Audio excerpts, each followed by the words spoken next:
Welcome to 1990. నేను బ్రహ్మనాయుడు. ఇకపోతే AI artificial intelligence so ఈ వచ్చిన తర్వాత ఈ టెక్నాలజీ వచ్చిన తర్వాత ఏది నిజమో ఏది అబద్ధమో ఎవ్వరికీ అర్థం కానటువంటి పరిస్థితి. ఎందుకంటే గతంలో వైఎస్ఆర్ కాంగ్రెస్ పార్టీ అధికారంలో ఉన్నప్పుడు కొంతమంది ఎమ్మెల్యేలు మంత్రులు వారి యొక్క ఫోన్ సంభాషణలు కానీ వారి యొక్క రాసలీలలు కానీ వాటికి సంబంధించిన వీడియోలు కానీ మరి చాలా జుగుప్సాకరంగా ఉన్నటువంటి వీడియో కాల్స్ యొక్క డిస్కషన్స్ కానీ రాష్ట్ర ప్రజలు దేశ ప్రజలు అందరూ చూశారు. మరి ఆ తరుణంలో వాళ్ళు ఇది మార్ఫింగ్ ఇది ఎడిటింగ్ అని చెప్పేసి వాళ్ళని వాళ్ళు మరి రక్షించుకునేందుకు మాట్లాడినటువంటి మాటలు. అయితే ఇప్పుడు ఈ మధ్య కాలంలో గత 2 సంవత్సరాల నుంచి కూడా ఏఐ టెక్నాలజీ విపరీతంగా డెవలప్ అయినటువంటి తరుణంలో మరి కొన్ని ఫోటోలు మరి అది నిజమా లేకపోతే అబద్ధమా ఇది నార్మలా ఏఐనా అర్థం కానటువంటి పరిస్థితి. సో ఉదాహరణ చూస్తే ఈయన ఇప్పుడు మీరు ఈ ఫోటోలో ఉన్న వ్యక్తి పేరు నజీర్ అహ్మద్. ఈయన గుంటూరు తూర్పు నియోజకవర్గానికి సంబంధించినటువంటి తెలుగుదేశం పార్టీ ఎమ్మెల్యే అయిన. అయితే నిన్నటి నుంచి కూడా ఈ ఎమ్మెల్యే గారు ఒక మహిళతోటి వీడియో కాల్ మాట్లాడినటువంటి ఒక సంభాషణ, అంటే అది వాయిస్ లేదు, కేవలం వీడియో కాల్ మాట్లాడినటువంటి ఒక 2 నిమిషాల వీడియో ఫుటేజ్ ఏదైతే ఉందో అది విపరీతంగా సామాజిక మాధ్యమాల్లో చక్కెర్లు కొడతా ఉంది. అయితే మీరు చూడొచ్చు ఈ ఫోటోలో మరి ఇక్కడ మహిళ, ఇదంతా కూడా వీడియో కాల్లో ఈయన మాట్లాడినటువంటి ఒక ఫుటేజ్ అని చెప్పేసి సోషల్ మీడియాలో చక్కెర్లు కొడతా ఉంది.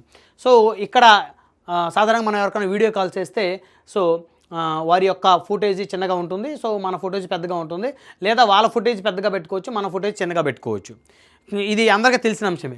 సో మరి ఈ యొక్క సంభాషణ బయటకు వచ్చింది. ఇందులో మరి ఎక్కడ కూడా వాయిస్ లేదు కాబట్టి ఆయన ఏం మాట్లాడారు అనేది ఎవరు కూడా చెప్పడానికి లేదు. సో అయితే ఇక్కడ ఈయన మాట్లాడేటప్పుడు మరి ఆవిడతోటి కాస్త కవ్వింపుగా మాట్లాడారు అని చెప్పేసి రకరకాలుగా ఎవరికి నచ్చినట్టు వారు చెప్తూ ఉన్నారు. అయితే ఇప్పుడు ఈ ఎమ్మెల్యే గారు మాత్రం ఒక స్టేట్మెంట్ ఇచ్చారు, ఇది ఏఐ వీడియో. ఎందుకంటే ఈ గుంటూరు తూర్పు నియోజకవర్గంలో 20 సంవత్సరాల తర్వాత ఇక్కడ తెలుగుదేశం పార్టీ గెలిచింది, ఇక్కడ నేను ఎమ్మెల్యేగా గెలిచాను. సో నేను అనేకమైనటువంటి అభివృద్ధి కార్యక్రమాలు చేస్తున్నాను. సో కాబట్టి నన్ను ఏ విధంగా అయినా దెబ్బ కొట్టాలనే ఉద్దేశంతో ఇక ఎలాంటి సోర్సు లేక ఈ విధంగా నా మీద కుట్ర పని ఒక ఏఐ వీడియోని తయారు చేసి అది సామాజిక మాధ్యమాల్లో తిప్పటం మొదలుపెట్టారు. దీనికి కారణం ప్రతిపక్ష పార్టీ వైఎస్ఆర్ కాంగ్రెస్ పార్టీ, లేదా నన్ను అనగదొక్కాలని చెప్పేసి కూటమిలో కొంతమంది వ్యక్తులు. సో కాబట్టి వీళ్ళే కావాలని చెప్పేసి ఏఐ వీడియో సృష్టించి నన్ను బదనాం చేస్తున్నారు అనేటువంటి ఒక స్టేట్మెంట్ని గుంటూరు తూర్పు ఎమ్మెల్యే నజీర్ గారు ఇచ్చినటువంటి పరిస్థితి. సో అయితే ఇప్పుడు ఆయన స్టేట్మెంట్ ఇచ్చిన తర్వాత అందరికి ఒక డౌటు, ఇది రియల్ వీడియోనా లేక ఏఐ వీడియోనా అంటే.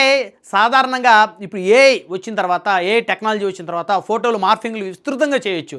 ఇప్పుడు మనం మాట్లాడుతున్నటువంటి మన యొక్క వీడియో ఫుటేజ్ని వేరే భాషలోకి కన్వర్ట్ చేయొచ్చు. అదేవిధంగా ఒకరి హెడ్ తీసి మరొకరి హెడ్ పెట్టేసి ఇమేజెస్ క్రియేట్ చేయొచ్చు. సో దానికి ఏ అవసరం లేదు, ఎడిటింగ్ కూడా చేసే అవకాశం ఉంది. అయితే మరి ఇంత క్లియర్గా ఒక వీడియో బయటకు వచ్చిన తర్వాత మరి దీన్నేమో ఎమ్మెల్యే గారు ఇది ఏ అంటున్నారు, కానీ ఆయన్ని వ్యతిరేకించేటువంటి వ్యక్తులు లేకపోతే వైఎస్ఆర్ కాంగ్రెస్ పార్టీ చెందిన నాయకులు ఇప్పటికే రకరకాల స్టేట్మెంట్ ఇచ్చారు. అంత బహిరంగంగా వీడియో బయటకు వస్తే ఇది ఏ అని చెప్పేసి మీరు ప్రతిపక్ష పార్టీ మీద బురద చల్లటం ఏదైతే ఉందో అది మీ అమాయకత్వానికి అజ్ఞానానికి అది నిదర్శనము. ఇది ఏ కాదు రియల్ వీడియో అని కొంతమంది అన్నారు. అయితే దీనికి సంబంధించి ఒకసారి మనం గుంటూరు తూర్పు నియోజకవర్గానికి చెందినటువంటి టీడీపీ నాయకులతో ఒకసారి మనం మాట్లాడే ప్రయత్నం చేద్దాం. అయితే మనం ఇప్పుడు ఎమ్మెల్యే నజీర్ అహ్మద్ గారికి సంబంధించినటువంటి ఈ యొక్క వీడియో ఫుటేజ్ అది నిజమా అబద్ధమా, అసలు గుంటూరులో ఏమనుకుంటున్నారు అనేది ఒకసారి మనం తెలుగుదేశం పార్టీ నాయకులు విజయ్ గారు ఉన్నారు, వారితో మాట్లాడదాం. విజయ్ గారు నమస్తే అండి. నమస్తే సార్. సార్ ఇప్పుడు గుంటూరు నగరంలో గతంలో కూడా మీరు కార్పొరేటర్గా పోటీ చేసి ఉన్నారు. సో ఇప్పుడు మీ ఎమ్మెల్యే గారు మీ తూర్పు నియోజకవర్గం ఎమ్మెల్యే గారు అయినా, సో మీరు కూడా అదే నియోజకవర్గం డివిజన్కి ఇన్ఛార్జిగా కూడా ఉన్నారు. సరే ఇప్పుడు ఈ నజీర్ గారికి సంబంధించిన ఒక వీడియో ఫుటేజ్ సోషల్ మీడియా మాధ్యమాల్లో విపరీతంగా నిన్న సాయంత్రం నుంచి తిరుగుతోంది. సో ఏంటి సార్ ఆ వీడియో సంబంధించి ఏం చెప్తారు? సార్ ఇక్కడ రాజకీయంగా 20 సంవత్సరాల నుంచి ఈ నియోజకవర్గంలో తెలుగుదేశం పార్టీ గెలవలేదు. 20 సంవత్సరాల తర్వాత కూటమి నాయకత్వంలో నజీర్ గారు ఎమ్మెల్యేగా గెలిచారు. ఓకే. ఇప్పుడు దాంతో పాటుగా గుంటూరులో ఎంపీ గారి సహకారంతో ఈస్ట్ వెస్ట్ లో ఫ్లైఓవర్లు కానీ డ్రైనేజెస్ కానీ డెవలప్మెంట్ యాక్టివిటీస్ ఎలా చేస్తున్నారంటే ఇంకా వేరే పార్టీ వైపు ప్రజలు చూసే అవకాశం లేకుండా ఇక్కడ అభివృద్ధి కార్యక్రమాలు, సంక్షేమ కార్యక్రమాలు జరుగుతా ఉన్నాయి. అంటే అభివృద్ధిలో వీళ్ళు పోటీ పడలేరు, సంక్షేమంలో పోటీ పడలేరు. కాబట్టి క్యారెక్టర్ అసోసియేషన్ చేయటం ద్వారా వీళ్ళు ఏదో పోటీ పడదామనేటువంటి ఒక కుట్ర క్లియర్ గా అక్కడ కనపడతా ఉంది. ఆర్టిఫిషియల్ ఇంటెలిజెన్స్ ని వాడారు అనేటువంటిది. ఎందుకంటే మీరు ఆ వీడియో నేను చూశాను. ఆ ఏ సైగలు చేస్తారో అక్కడికి వచ్చేసరికి అంతా బ్లర్ అయిపోయి అది ఆర్టిఫిషియల్ గా చేసినట్టు క్లియర్ గా కనపడిపోతా ఉంది. ఓకే, దీనిపైన పోలీస్ కంప్లైంట్ ఇవ్వటం జరిగింది ఆ బాధిత మహిళ. ఇప్పుడు దానికి సంబంధించిన ఎంక్వైరీ నడుస్తా ఉంది. ఎవరైతే దీన్ని వాడుకొని రాజకీయ లబ్ధి పొందుదాం అనుకుంటున్నారో వాళ్ళకు మాత్రం వాళ్ళ ఆశలు అడియాసలే. ఎందుకంటే అతని క్యారెక్టర్ ఏంటనేది నియోజకవర్గం ఉన్నటువంటి ప్రతి ఒక్కరికి తెలుసు. ఇప్పటి నుంచి ఏదో రాజకీయాలు ఒక మధ్య తరగతి కుటుంబంలో వచ్చి అంచెలంచెలుగా ఎదిగి కష్టపడి అధికారులు లేనప్పుడు కూడా 5 సంవత్సరాలు కష్టపడి ఈ రోజున చంద్రబాబు నాయుడు గారు, లోకేష్ గారి దీవెనతో ఆయన ఎమ్మెల్యే అయ్యారు. దాంతో పాటుగా కని విని ఎరుగని మెజార్టీ అండి. ఏదో 5,000 10,000తో కాదు. దాని కూటమి కూడా ఒక కారణం, పవన్ కళ్యాణ్ గారు కూడా ఒక కారణం. ఏదేమైనప్పటికీ కూడా ఈ వీడియో అనేది మాత్రం పూర్తిగా కల్పితం.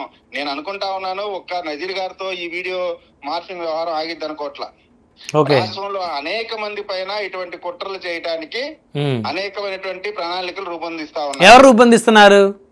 మీకు ఇంకా ఇప్పుడు ఎవరైతే ప్రధాన ప్రతిపక్ష పార్టీగా ఉన్నటువంటి వైఎస్ఆర్ కాంగ్రెస్ పార్టీ ఉందో వాళ్ళ వాట్సాప్ యూనివర్సిటీలో ఏ విధంగా వాళ్ళు యాక్టివ్ గా ఉంటారు, ఏ విధంగా వాళ్ళు ఏమండి సొంత బాబాయిని ఇంట్లో ఉన్నటువంటి సొంత సోదరుడు చంపితే చంద్రబాబు నాయుడు గారి చేతిలో కత్తి పెట్టి స్టేట్ ఎడిషన్ లో పెట్టిన వాళ్ళు ఎంతకైనా సమర్థులే. ఓకే, ఇది పూర్తిగా ఎమ్మెల్యే నజీర్ గారిని రాజకీయంగా ఎదుర్కోలేక ఒక బీసీ మహిళని అడ్డం పెట్టుకొని ఏదో చేద్దామనేటువంటి ఒక ప్రయత్నం. రాజకీయాల్లో సహజంగా ఎక్కడ కూడా పిల్లల్ని ఆడవాళ్ళని తీసుకురారు ఇటువంటి దాడిలోకి. కానీ చాలా దారుణం అండి. ఇటువంటి ఫేక్ వీడియోలను పెట్టి ఆయన క్యారెక్టర్ ని చిన్నది చేసే ప్రయత్నం చేస్తా ఉన్నారు. వీళ్ళు ఎంత చిన్నది చేసినా, వీరు ఎంత తొక్కినా అంతగా ఎదుగుతారు తప్ప తరిగేటువంటి పరిస్థితి లేదు. మీకు ఇంకొక గొప్ప విషయం చెప్తానండి. ఈ రోజు ఆయన ఎమ్మెల్యే మాత్రమే కాదు, హజ్ కమిటీ మెంబర్, మైనారిటీ వర్గాలకు సంబంధించినటువంటి అసెంబ్లీ కమిటీలో చైర్మన్. అంటే ఆయన అంచెలంచెలుగా ఎదుగుతా ఉన్నాడు. బలమైన నాయకుడిగా ముస్లిం మైనారిటీలలో రాష్ట్రంలో ప్రముఖమైనటువంటి నాయకుడిగా ఎదుగుతున్నటువంటి ఈ సందర్భంలో ఈయన్ని ఏదో విధంగా అణిచివేయాలనేటువంటి కుట్ర జరుగుతా ఉంది.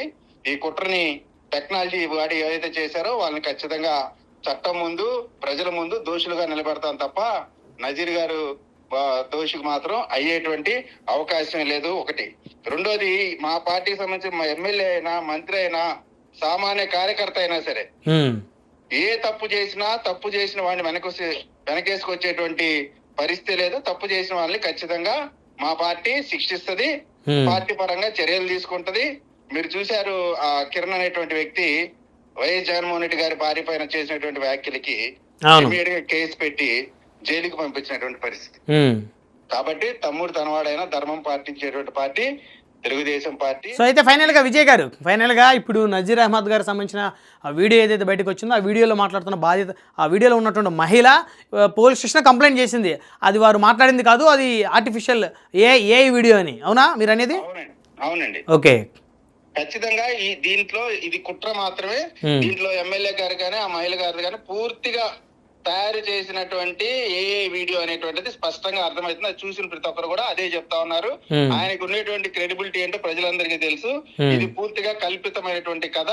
దీంట్లో నుంచి బయటికి రావడం పెద్ద కష్టమైంది కదా. యాక్చువల్ గా దీని గురించి స్పందించకూడదు, కానీ ప్రజలకు వాస్తవాలు తెలియాలి కాబట్టి దీనిపైన మాట్లాడాల్సి వస్తా ఉన్నారు. రైట్, ధన్యవాదాలు విజయ్ కిరణ్ గారు. Thank you sir. సో మరిది గుంటూరు నగరానికి చెందిన కార్పొరేటర్గా పోటీ చేసిన టీడీపీ లీడర్ ఏం చెప్తున్నారంటే, ఎవరైతే వీడియోలో ఉన్నటువంటి మహిళ ఆ వీడియో తనది కాదు, ఇది కావాలని మార్ఫింగ్ చేసి తమని రాజకీయంగా బద్నాం చేయడం కోసం ఎవరో మార్ఫింగ్ చేశారు అని చెప్పేసి పోలీస్ స్టేషన్లో కూడా కంప్లైంట్ ఇచ్చారని చెప్పేసి చెప్తున్నారు. సో విచారణ కూడా జరుగుతుందని చెప్తున్నారు. సో ఇది ఎవరైతే సృష్టించారో వారి మీద చర్యలు తీసుకోవడానికి వెనకాడబోమని చెప్పేసి టీడీపీ నేతలు చెప్తున్నారు. చూడాలి ఎందుకంటే ఇలాంటివి బయటకు వచ్చినప్పుడు వీళ్ళేమో అంటున్నారు, అక్కడ మహిళ ఆవిడ కూడా కంప్లైంట్ ఇచ్చారని చెప్తున్నారు. సో కాబట్టి ఇక ఇది పోలీసులే తేల్చాల్సినటువంటి అవసరం ఉంది.